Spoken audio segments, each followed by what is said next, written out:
Bom dia, meu nome é Paulo Carvalho, sou professor do Departamento de Engenharia Elétrica da UFC e hoje vamos conversar a parte 4 do nosso curso de geração fotovoltaica com o tema componentes para geração fotovoltaica. O primeiro componente, obviamente, são os módulos fotovoltaicos, né? O elemento básico aí para a geração de energia elétrica a partir da luz. Nós temos diversas configurações, diversos fabricantes, diversos modelos, diversas potências. Os tipos mais utilizados são os módulos com células de silício cristalino, que podem ser tanto a versão monocristalino como policristalino, né? E através dessa organização em série paralela das células, em um módulo nós temos aí a forma mais usualmente encontrada, né, com um determinado nível de potência.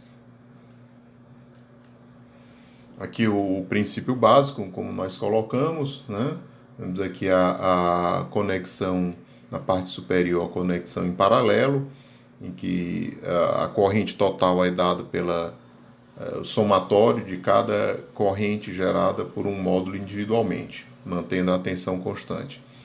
E na parte inferior, nós temos aí a conexão em série, em que a tensão total é dada pelo somatório das tensões individuais de cada módulo e a corrente permanece a mesma.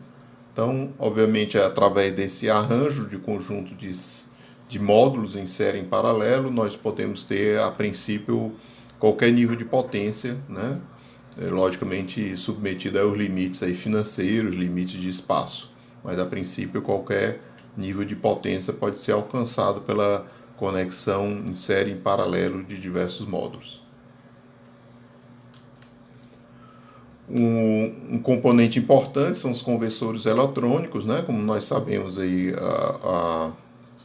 o módulo fotovoltaico produz energia elétrica na forma de corrente contínua e, dependendo do tipo de aplicação, pode ser necessária aí a conversão dessa eletricidade gerada.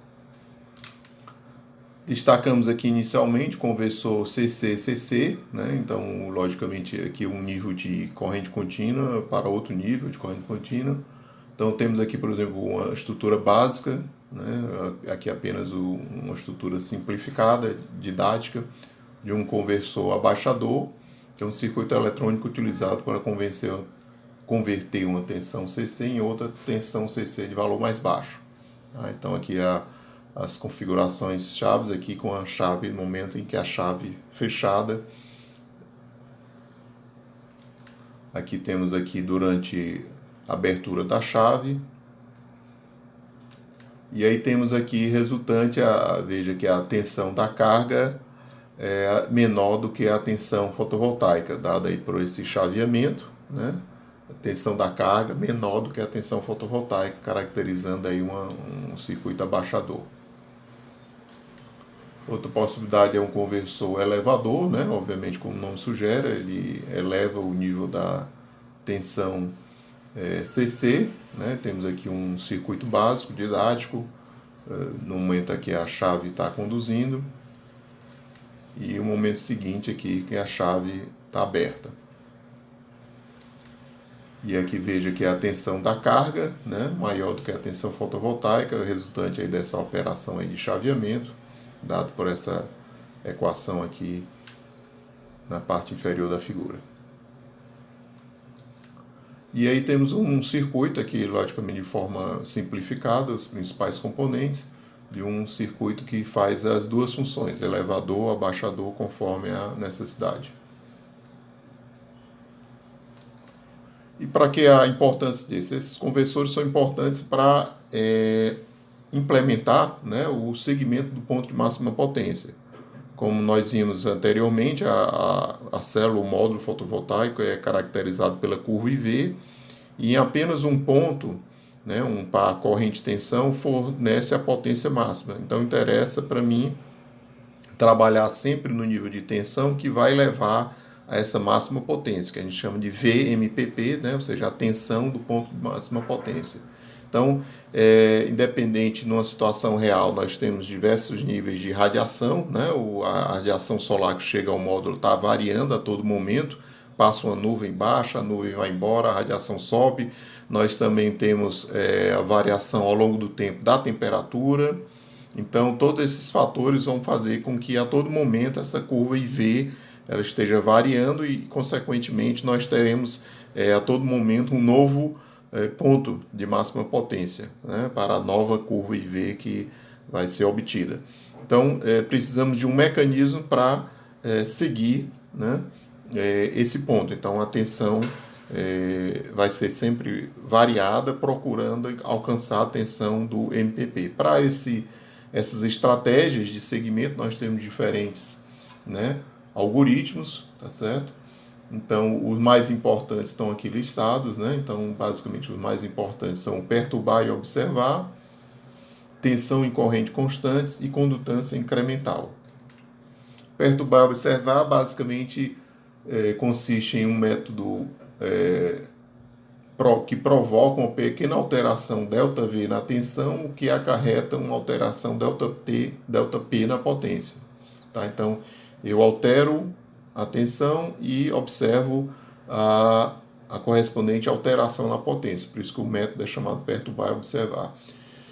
Se ΔP for positivo, ou seja, a potência final maior do que a potência inicial, significa o método que estamos indo no caminho, né? O algoritmo está indo na direção que leva a uma potência maior. Então, o método continua a promover variações na tensão nessa direção, na tentativa de alcançar o MPP.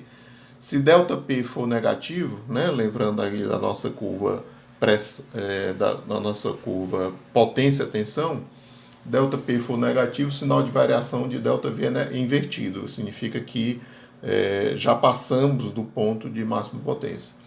Como desvantagem do método, podem ser citadas a dificuldade de localizar o MPP em baixos níveis de radiação e a impossibilidade de determinar quando o MPP foi realmente alcançado. Então vamos aqui ver uma figura, que pode ficar mais claro aqui para a gente.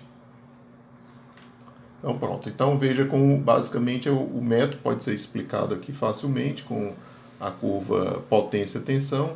Então, se eu estou aqui nessa rampa à esquerda, se eu aumento a tensão, logicamente vai aumentar a potência. Então, eu estou indo na direção correta, em rumo ao ponto de máxima potência.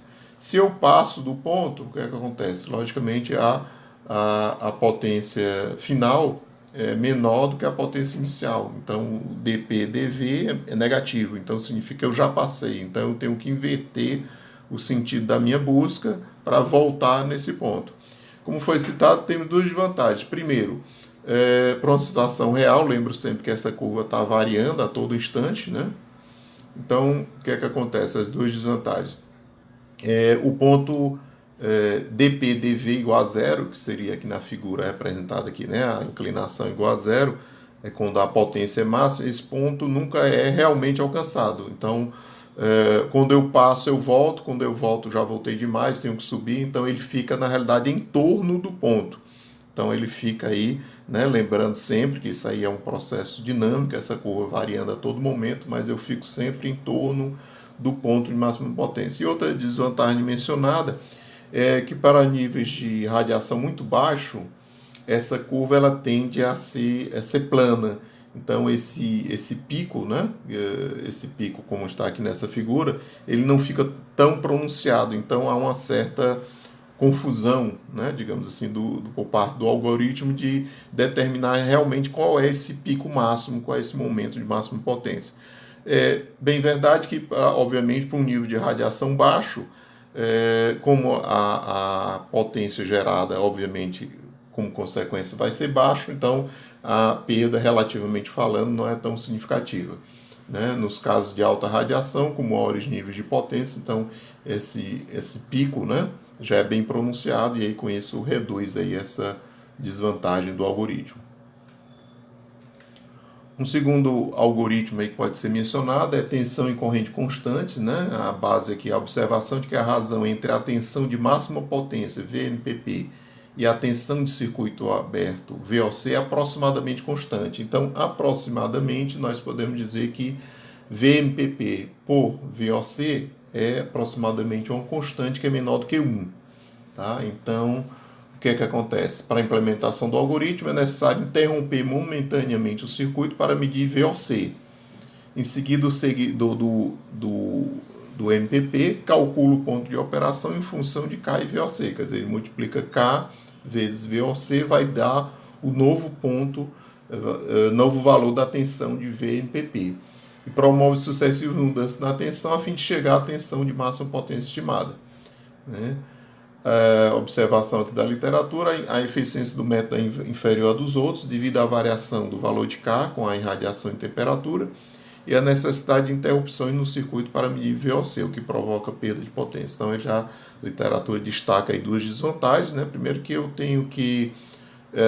na realidade o K não é uma constante, né? Ele tem uma variação com a irradiação e temperatura, então isso sempre vai dar uma margem de erro. E segundo, que o método funciona na necessidade de interromper o circuito para medir VOC. Logicamente, nesse momento, não está sendo entregue potência à carga. Outro método que pode ser citado, né, a condutância incremental, lembrando que, né, se baseia no princípio que a potência, no ponto de máxima potência, dP/dV igual a zero. Então, desenvolvendo, nós chegamos aqui a essa relação, menos I sobre V igual a dI/dV. E aí temos duas situações, né? Se o ponto de operação estiver fora, há duas situações possíveis. Ou dI/dV é maior do que menos I sobre V, significa que a tensão é inferior a V de MPP, e aí, logicamente, a tensão deve ser incrementada, né? Ou dI/dV menor do que menos I sobre V, significa que a tensão é superior. Então, nesse caso, obviamente, a tensão deve ser reduzida de modo a alcançar o MPP. A observação aqui é diferente do perturbar e observar. Esse algoritmo pode determinar quando chegou ao MPP e não é conduzido para a direção errada, né? Com o nível de radiação sofre variações bruscas. Então, esse tem essa vantagem que ele pode realmente determinar quando chega no MPP, que é exatamente a situação lá no início, menos I sobre V igual dI/dV. Bom, feito aí, falamos aí do conversor DC-DC, né, que tem essa função aí do segmento do ponto de máxima potência, e vamos aí, o segundo componente eletrônico, o inversor, né, que obviamente, né, como já fica claro pelo termo, a conversão da corrente contínua e alternada, pode ser tanto para em sistemas conectados à rede ou para, por exemplo, fornecer potência para um conjunto motor-bomba de corrente alternada. Né? Então, com chaves semicondutoras, tem várias possibilidades, transitores de potência, IGBTs, classificação comutados pela rede, né, ou autocomutados, e dependendo do tipo de onda fornecida, pode ser onda quadrada modificada, né, e onda senoidal. Né? Logicamente, aí, uma senoidal com baixo teor de harmônios, que é o que é necessário para a conexão à rede, que logicamente aí significa maiores custos, e, por exemplo, algo como uma onda quadrada modificada pode ser usada, por exemplo, para o fornecimento de potência para conjuntos motobombas de corrente alternada, né? Apesar de todas aí um elevado teor de harmônicos, mas como é uma conexão para um conjunto motobomba, faz aí a relação custo-benefício e é uma configuração que pode ser usada para esse tipo de carga não conectada à rede. Aqui um circuito básico, né, baseado aí no chaveamento PWM, mostrando aí um tipo de possível onda gerada por um circuito inversor.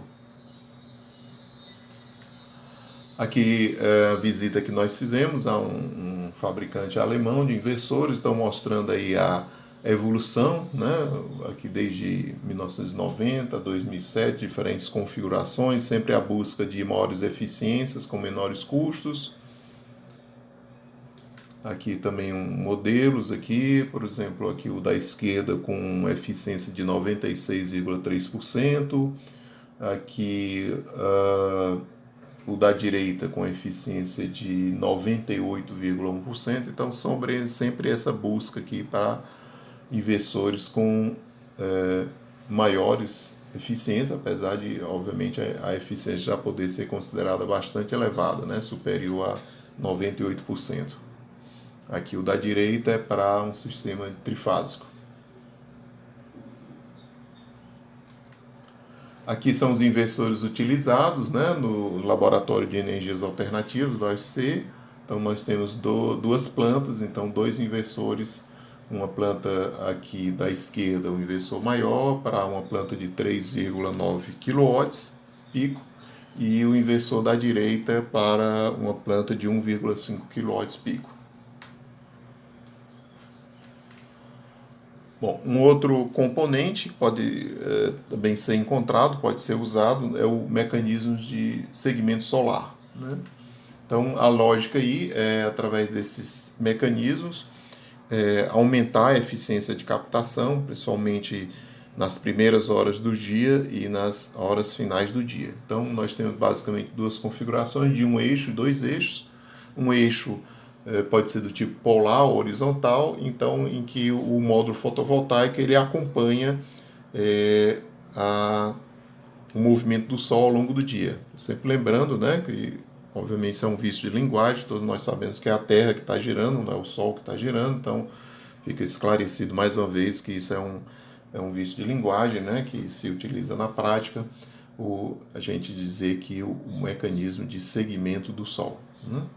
Então nós temos tipo polar, tipo horizontal, segmentos solares de dois eixos, né? Então além de acompanhar a variação ao longo do dia, corrige para as variações ao longo do ano, as estações do ano. Como nós já vimos, né? O ângulo de altura solar vai variando e logicamente essa variação é mais pronunciada em locais de elevada altitude, como Alemanha ou Argentina.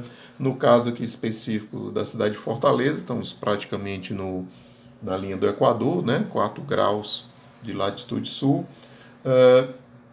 O sistema solar mais recomendado seria o de um eixo, né? Pois nós praticamente não são percebidas variações das estações do ano, então o segmento solar de dois eixos, devido ao custo adicional, não seria recomendado para uma latitude como a de Fortaleza. E o caso aí poderia se concentrar num estudo aí, sempre atendendo ao estudo relação custo-benefício, né? O que é que a implementação de um eixo vai trazer em termos de ganho, se compensa o custo dessa implementação. Aqui uma foto de uma visita que fizemos a uma conferência, né? Então mostrando aí, por exemplo, um braço aqui na parte de trás do módulo, então esse braço vai alterando aí a posição do módulo ao longo do dia. Como eu falei, sempre deve ser feito aí, nesses casos, o estudo, né, do custo-benefício, que nós estamos aqui introduzindo um elemento que necessita de manutenção, um elemento móvel, e tirando aquela vantagem do módulo fotovoltaico fixo, né, que não, logicamente, na estrutura física não apresenta peças móveis. Aqui nós também nessa mesma conferência nós temos aqui uma situação em que toda a estrutura ela tem um mecanismo aí de segmento, né? Então podemos observar a estrutura aqui em diferentes momentos, a estrutura, todo o conjunto ele está variando o seu ângulo de inclinação e com isso visando aí como eu falei, um melhor aproveitamento da energia do Sol, principalmente no início e no final do dia. Elemento importante, o armazenamento de energia. Então, basicamente, na aplicação fotovoltaica, né, obviamente existem diversas formas de armazenamento de energia, mas na aplicação fotovoltaica se destacam as baterias elétricas, né? Então, nossa fonte aqui é a revista Canal Solar. Então, os armamentos armazenadores eletroquímicos, neles a energia é armazenada ou descarregada por meio de reações químicas, né? Então, quando uma bateria está conectada, a produção de CC é através da conversão de energia química em elétrica. Então, é o princípio básico aí do funcionamento das baterias eletroquímicas. Então, existem diversas tecnologias, diversos tipos de materiais, vale sempre aí a famosa relação custo-benefício. Então, não existe a bateria ideal, né? Então, no que eu ganho em um aspecto, eu perco em outro. Então, obviamente, cada caso é um caso, cada tipo de aplicação vai demandar um determinado tipo de bateria, então obviamente não existe a solução ideal para todas as situações. Em sua estrutura são basicamente construídas células com cada célula constituída de 2 eletrodos, uma substância eletrolítica, o eletrólito, e um separador. Os tipos podem ser citados aqui como exemplo: bateria chumbo ácido, chumbo carbono, íons de lítio, níquel cádmio, níquel metal hidreto, cloreto de níquel e sódio, sódio e enxofre e baterias de fluxo. Algumas mais conhecidas, outras menos conhecidas. É uma tecnologia que vem sendo bastante pesquisada. Como já dissemos, a principal desvantagem tanto da fonte eólica como a fonte solar é a intermitência, e para reduzir a intermitência, logicamente a intermitência não pode ser anulada. Para reduzir o efeito negativo da intermitência, uma das alternativas é o uso de armazenadores de energia, no caso aqui as baterias. Então, também aqui a fonte é a revista Canal Solar. Nós temos a estrutura básica, um eletrodo positivo, um eletrodo negativo, um separador e uma solução aqui, o eletrólito. Aqui uma configuração aqui real, de um determinado fabricante. A gente podemos ver aqui a parte interior, mostrando aí a divisão em células.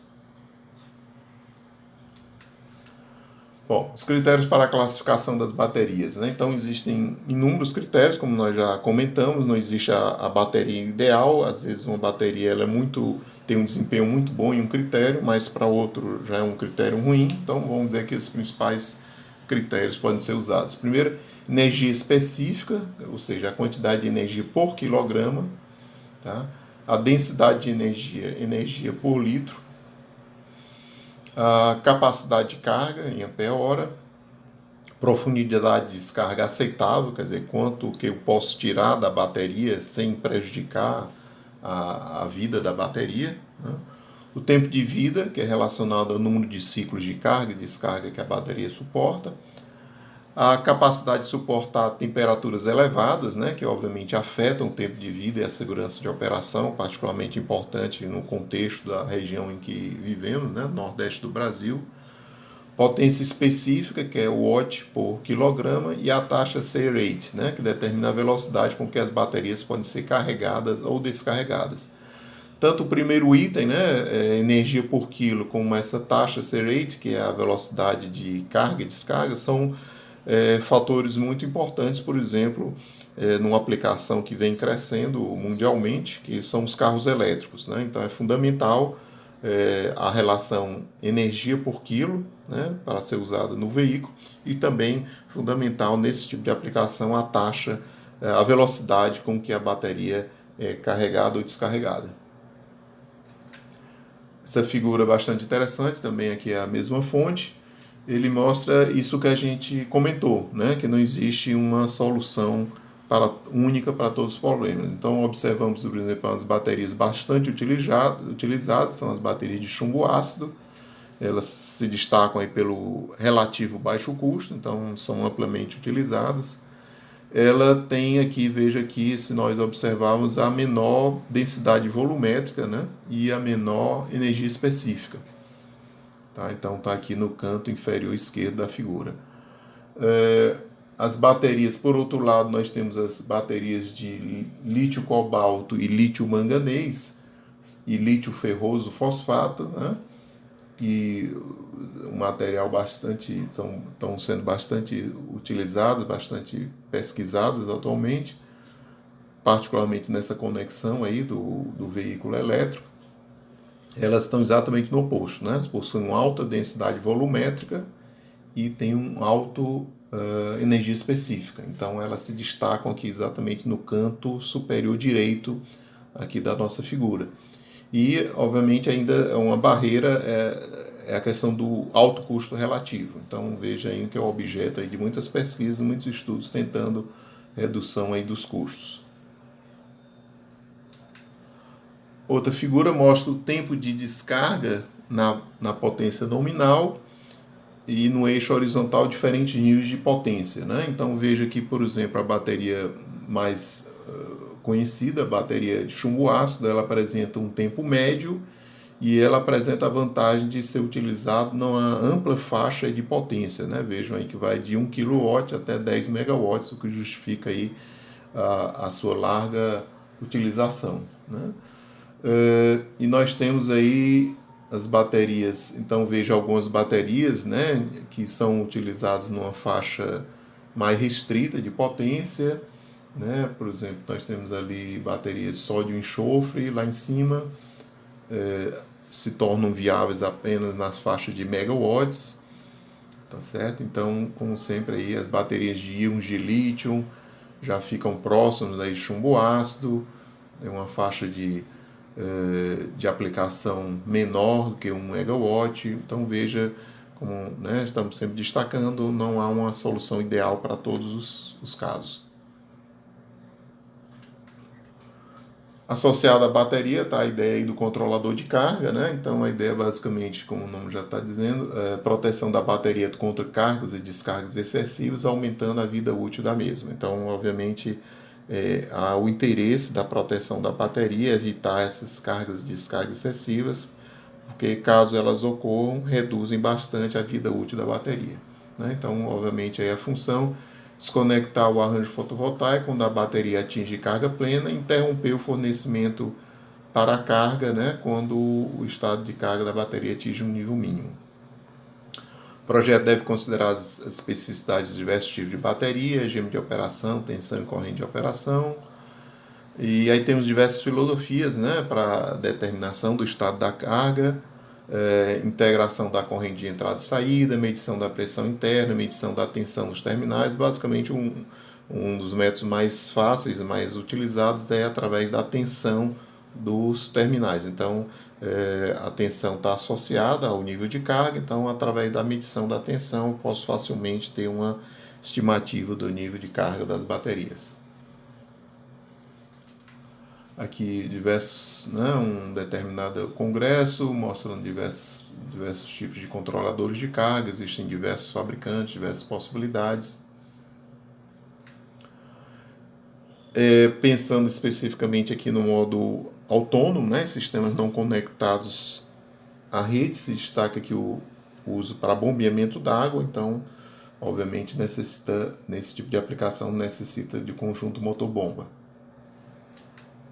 Então, nós temos aqui, por exemplo, um determinado fabricante que oferta um motor em corrente contínua, grandes vazões utilizando uma bomba centrífuga, né? Então, todo esse cilindro lacrado, ele é colocado dentro do poço, então fica submerso.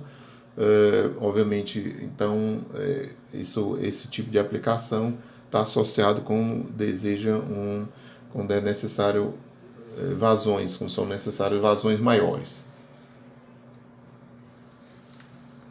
Aqui numa bomba de menor porte, nós temos aqui uma bomba de diafragma, né? Um tipo de bomba volumétrica, um motor de corrente contínua, uma bomba de diafragma de pequena dimensão para sistemas de pequeno porte. Aqui no caso a conexão é direta, né? Então do módulo fotovoltaico para o motor CC. Então, para pequenas vazões, pequenas alturas de manométricas. Aqui também outro tipo, já é uma bomba submersiva, uma potência um pouco maior, já 24 volts, corrente contínua. Então, quando se deseja um nível maior do que em relação ao modelo anteriormente visto. Bom, aqui nossas referências, né? O nosso livro base, Geração de Energia Elétrica Fundamentos, diversos sites, textos em que podem ser encontradas informações, né, revistas, podem ser encontradas informações sobre os componentes. As fotos são do autor, exceto quando indicado. Agradeço a atenção de todos, até o próximo encontro.